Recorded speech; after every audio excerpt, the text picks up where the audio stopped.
Very good evening. You're watching the India Development Debate. I'm Tamanna Inamdar, welcoming you on the show on a day when the story, the only story in India and across the world is the spread of the COVID-19 that has literally frozen businesses, communities and economies in fear. More and more countries are locking down their border, locking down schools, malls, pubs, restaurants in an attempt to stop the spread. There are two key angles we're looking at this evening. One, how we can protect the economy from COVID-19, how markets are reacting, and whether India is testing enough so that our numbers are accurate on those infected. For the markets though, there is no respite from the virus. Central bank action and comforting words and promises from governments is doing nothing to stop the fall. The Dow Jones plunged 12% in opening trade, forcing a halt. It's currently trading about 6.5–7% down, which is being considered a recovery. In India, another bad day for markets that were hoping for a rate cut announcement from the RBI. What has come instead is monetary action to ensure an adequate supply of dollars and liquidity. But will that be enough?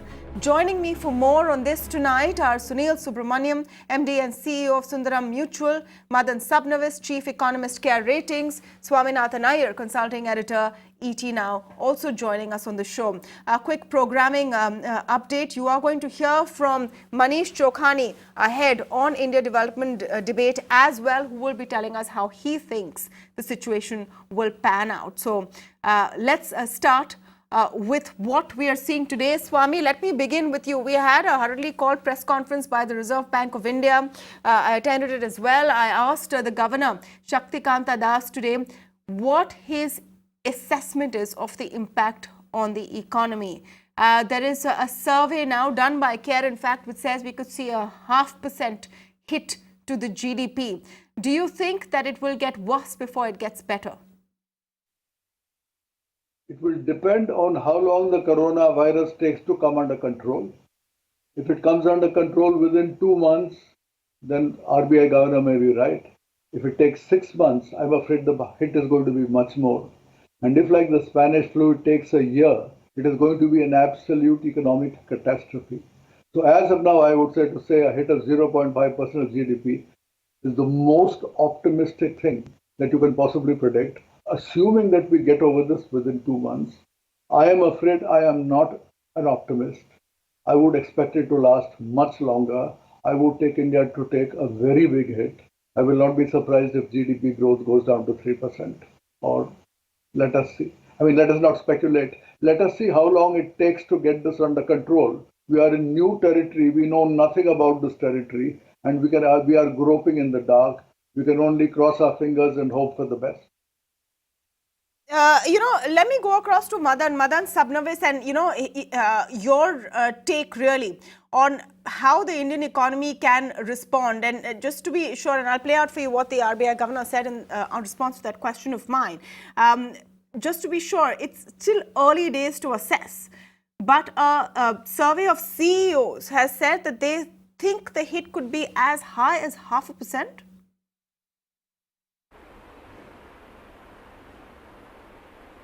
No, absolutely. Actually, as what Swami was also saying, I think it all depends upon how deep-rooted is this particular spread of the virus and for how long does it last. Now, as of now, it's more in the initial phases, I would tend to think, and the industries which have been affected directly are things like tourism, your travel, hospitality, aviation. These are the industries which have definitely taken a hit directly.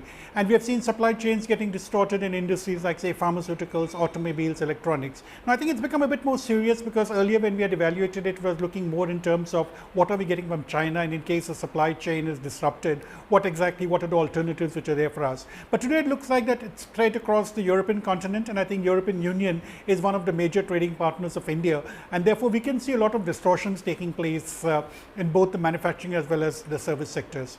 So assuming that, that when we're talking of 0.5%, at least a 0.5% fall in GDP, I think it's just assuming that in the next quarter or so, that is by Q1 of 2021, this issue will be behind us. It will be a case of recuperation where there's some additional spending coming from the government, so on and so forth. But definitely the signals don't look good enough as of today. It's only going to go downwards. How much downwards is, of course, depends upon how widespread this virus is.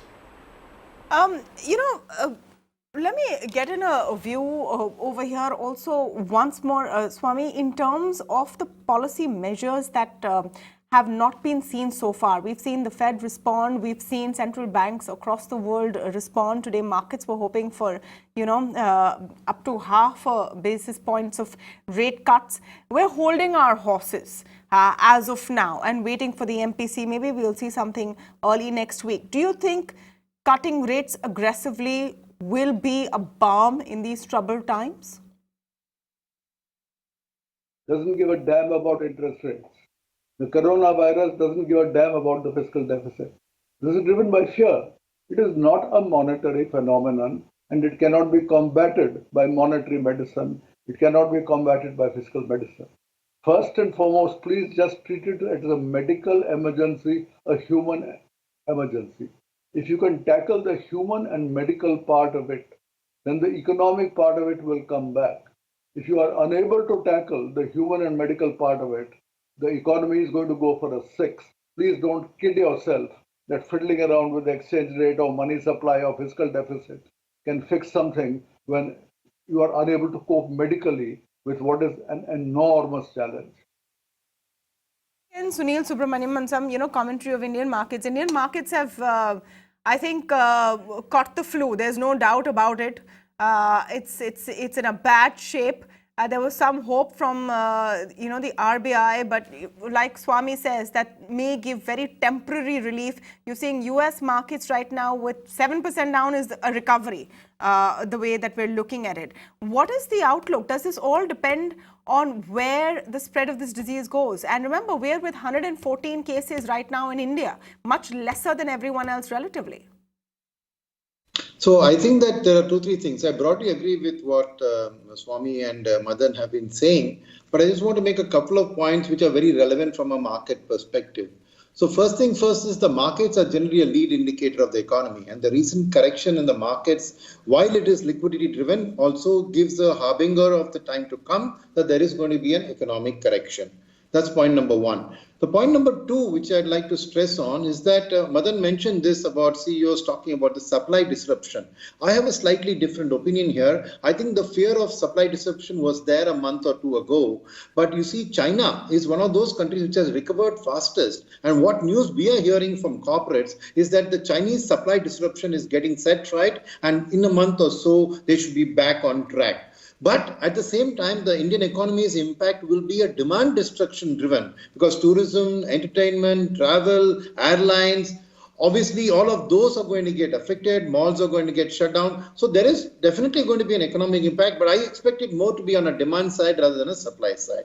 Then coming back to the market scenario, I, however, believe that a rate cut would actually help the markets. I agree with Swami that monetary stimulus may not matter to the coronavirus or to the economy, but to the markets, that spurge of liquidity, I think, will be a trigger. Because if you notice right through this phase, domestic institutions have been buyers in the markets. It's been FIIs who've been sellers, and I think even within FIIs, it's been the ETFs which have basically retail investors abroad putting in money into ETFs, which are being pulling out. So where I'm coming from is that this $700 billion monetary stimulus that the Fed has announced, in addition to the rates going to near zero, yes, immediately the reaction hasn't been positive for the market, but over a period of time, it has no other choice but to go to the stock market because gold has risen to all-time high levels, unsustainable. Fixed income already gone to negative. Maybe US is just a step away from being negative. So money pouring in, basically the three big asset classes which take it up, right, are the fixed income, gold and equity. So I believe that this money will ultimately find its way to equity and within that to safer equities. So that brings me to my point that even a 0.5% GDP destruction in India, a correction, would, because the world over is expected to be anywhere upwards of 1 to 1.5%. So you assume that a 3.5% world is going to go down to 2%, and India, which is about 5, may go down to 4.5. We're still going to grow at double the rate of the world. That added to the fact that I think the government so far has done a wonderful job in locking down cities, locking down international passengers in India, quarantining them and controlling the disease. I'm touching wood right now. I hope this sustains and that if India remains relatively free and the the coronavirus cases remain around the hundreds and don't explode into the thousands and the tens of thousands, then India is actually in a relatively a better position, because thanks to the fact that exports are only about 20% of the Indian GDP, we are not that interconnected as an economy to the world. So I would still say that a 4 to 4.5% GDP growing India, with the coronavirus under control and with domestic liquidity, there is still 8,000 crores of SIP inflows coming into mutual funds month on month. Until last month's data we saw, there has been no let up. In fact, there was a rise in inflows last time. And I'm telling you, the first few weeks of this month, at least at our fund house, we are only seeing a gentle rise in flows month over month. So these factors make me slightly more optimistic than Madan and Swami in terms of the markets. And I believe that, yes, there could be more pain to come. But if you're willing to wait out the next 3, 6 months, 1 year, right, I think a year from now, the stock markets could easily return to you 15 to 20% because of the massive correction that's happened. So I believe that this is the time that investors must stay invested, must not panic and take out their money. And if they were looking to stagger their investment, I would say put it in now. There's been a strong, deep correction. You might see a little more erosion in your capital, but nobody ever caught the bottom just right. And I think if you allocate round about this time, I think a year from now, 3 years from now, 5 years from now, you'll be enjoying some of the best returns from the capital market. So I'd like to take a slightly longer term view and say the recent correction is actually an opportunity for retail investors. Yes, of course, they shouldn't be directly going and buying stocks. They should be putting their money into mutual funds where expert fund managers can diversify and add value. Been a great experience, Sunil, so far for retail investors, and that worry is there, and the fact is that everyone is worried.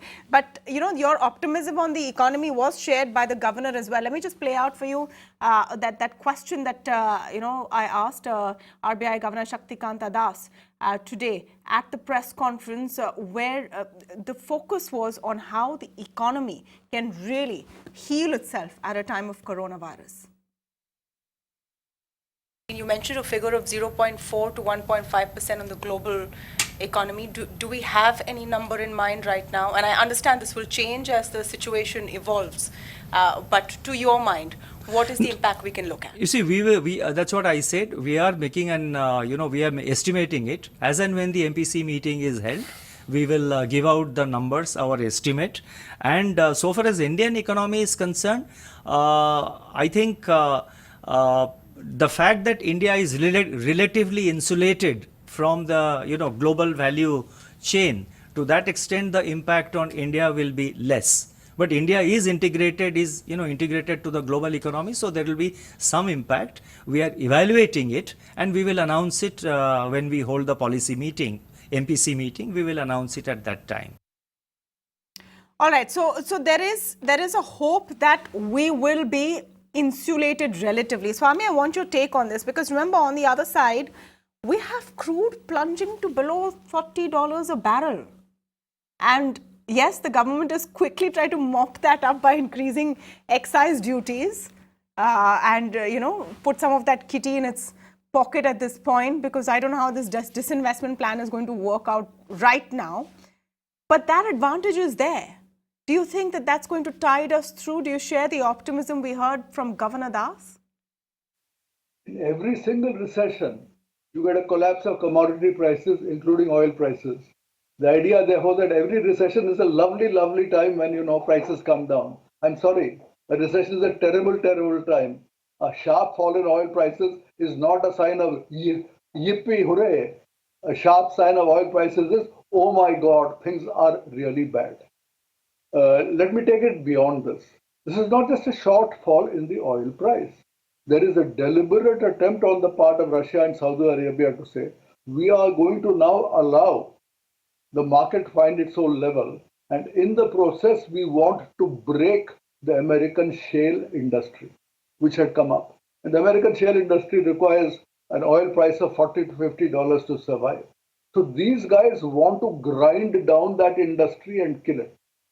If they do that, there are massive bankruptcies in America. There are massive bankruptcies in all the oil supply chain, including pipelines, including seismic surveys, everything else. The pain then spreads entirely to the financial sector. Please remember, we are now talking as though it's only a medical issue. If this continues for some time, a very large number of companies that are on the brink are going to go over the brink. If this continues for more than 2-3 months, what is starting as a medical emergency will become a financial emergency as well. So it's all very well to say, if you buy right now, you may make a lot of money. And that would be true if you get a quick recovery within 2-3 months.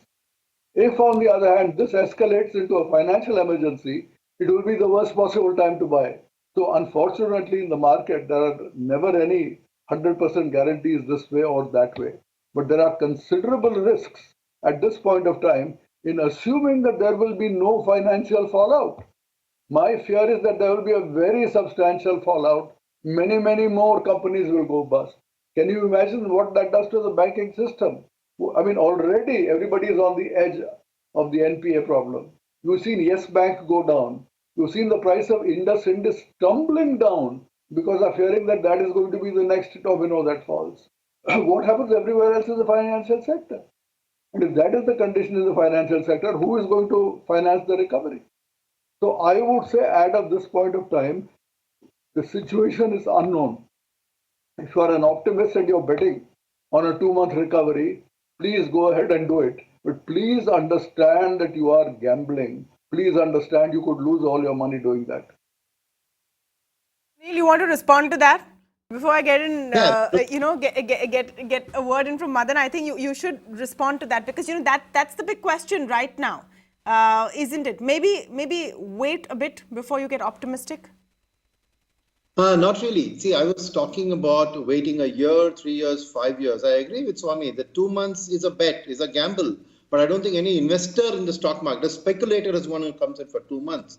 An investor is basically looking at wealth creation over the medium term. And I think this is a wonderful opportunity. While the risks that Swami layout can play out, there are counters to that, to the extent that today the shale gas scenario in the US is dramatically different from what it was a few years ago. Today, earlier, it was only the private equity owned shale gas players who had gone bust in the previous boom bust cycle, and they had gone into private equity hands, and hence they were at risk, and then they needed $60 to survive. But today, Chevron, Exxon, BP, Shell, all the biggies have come into the shale gas industry with 5-year plans, and any such deep correction in oil to $20-25 would mean these smaller companies would be under pressure, but they would be most likely be acquired by the Exxon Mobils and this, because they have a longer term commitment to the game. So I think the oil dynamics are very unpredictable. I think the fact that there will be consolidation in the shale gas, I agree that Russia and Saudi might be thinking of bringing the US shale gas, but I'm saying there are counter forces at play.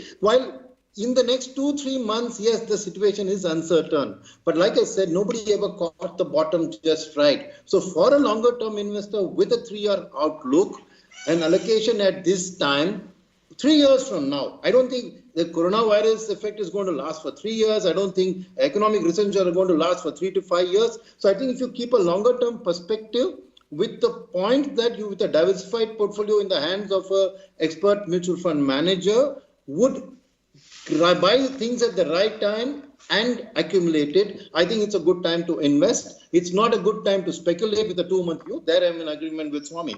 But for an investor with a 3 to 5 year outlook, I think you can't get better time. And if you look at the Sensex, right, over a lifetime. Yeah, most people are looking at in horror right now, collective horror at the level of capital erosion. So that's the mood. Arnab Das is with me on the phone line, head of emerging markets at Invesco. Arnab, just any optimism you see, any silver lining you see in the way Dow has recovered, as in it's still about 8% down, but at least the way that it flatlined, pretty much it opened, there has been a recovery from there. What do you see behind that? Well, I think there are two schools of thought in a way out there. One is that the Fed, by having repeatedly engaged in these emergency rate cuts and liquidity positions, is fueling this sense of panic that's already out there, that and also this kind of idea that what do they know that we don't know, that might be something lurking in the financial system or elsewhere in the economy that is about to drop. The other school of thought, of course, is that the underlying issue here is that the public policy response to the coronavirus pandemic is recessionary, right? Locking down entire societies and economies to stop the virus in its tracks is clearly causing, sharp drops in sort of real-time indicators of activity, right? If you look at traffic patterns or restaurants or, mobile phone usages as a way of seeing how much people are moving around, all of these things are showing steep double-digit drops in activity in many Western economies, as took place in China during the height of its epidemic. So I think that's really what's going on here, is that the market is adjusting and repricing, and the Fed is trying to cushion that repricing and trying to keep the financial system liquid and well supplied with cash because, with short-term instruments, because the corporate sector is going to have some cash flow issues. The household sector, and particularly the small and medium business sector, is going to have some severe financing constraints. China went through the same thing, right? What they did was suspend a lot of contracts through force majeure kind of provisions in order to keep everything stable. You can't really do that so easily in the West, so you have to liquefy the financial system. So I think the way to think about this is that there is a kind of a panic, if you like, in the real economy, and that's what makes this so challenging. This is not a normal kind of recessionary circumstance that we're used to, right, where the Fed has been tight, or other central bank, as the case may be, has been tightening monetary policy because demand is too strong, and then sort of serially killing the expansion in order to keep inflation under control. No, on the contrary, what's happening here is that people are pulling in their horns significantly and are being asked or told to varying degrees of enforcement by different governments to do so in order to save their lives. And so that's leading to a kind of big shift in how people are living and consuming, right? So they're moving away from discretionary purchases and stocking up on basic necessities because they're afraid that for several weeks or maybe even a couple of months they're not going to be able to do anything else. And so, how are you looking at India right now? How are you looking at India right now? Of course, going through its own extreme pain, like the rest of the world. But relatively, how are you looking at India right now? So I think at the moment, this is still a problem that is primarily in the West. It's come under control in China and seems to be under control in high-income Asia as well, in Korea and Japan, Singapore, and so on. In India and some other countries, there's a bit of a rise in cases, but it's very hard to know how significant that is because the testing is not that widespread. So I think at the moment, the issue in most, quote unquote, emerging market countries is that there's collateral damage because of the severe tightening in financial conditions that's taking place in global markets, rather than direct fallout from the coronavirus pandemic itself.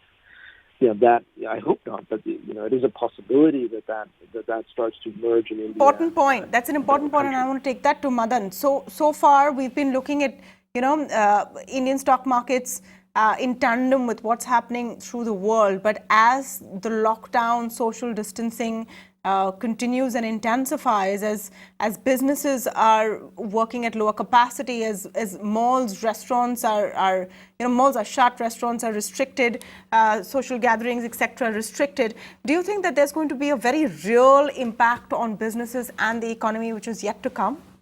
The cure is going to also harm us.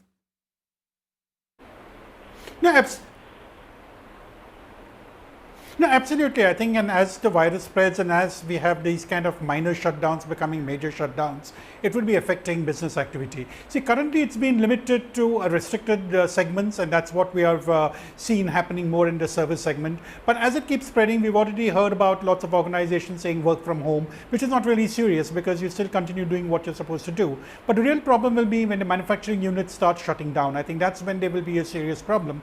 And frankly, I think in this kind of a situation, I don't think there is any kind of a solution. Neither monetary policy nor fiscal policy can help. And it's just a case of saying that how far does the virus impact actually last? When does it really recede? And till then, I think whatever is going to be the economic damage is something which we'll have to live with.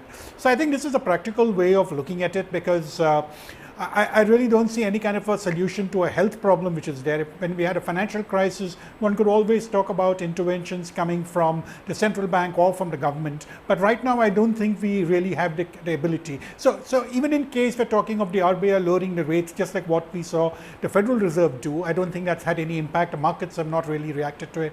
In fact, I think the market reaction yesterday to the Federal Reserve was more negative, because it was felt that the Federal Reserve is running out of ammunition. I think the RBI also realizes this, and therefore is going a bit slow. We'll probably wait for the MPC to take a decision, because we all expected that the RBI may come up with a rate cut today when they said there was a press conference being announced, but that didn't quite happen. So I think even the RBI is watching and the situation evolve before it really takes a decision. Right.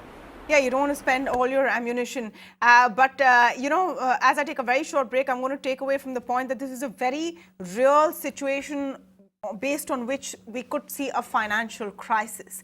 At the end of the day, what matters is people's health and how our public systems are going to be able to deal with it, which is why after this very short break, I'm touching upon a crucial issue, which is, are we testing enough? We have seen relatively fewer numbers of those infected in India. Is that a function of how few we've actually tested? I'm going to be asking that question after this very short break. I have a panel of experts lined up with me. Also, programming reminder, I'm going to play out for you key parts of an interview with Manish Chokhani, market guru, who's going to tell us about what he thinks we should do in these times of coronavirus. Very short break. We're right back. Don't go away.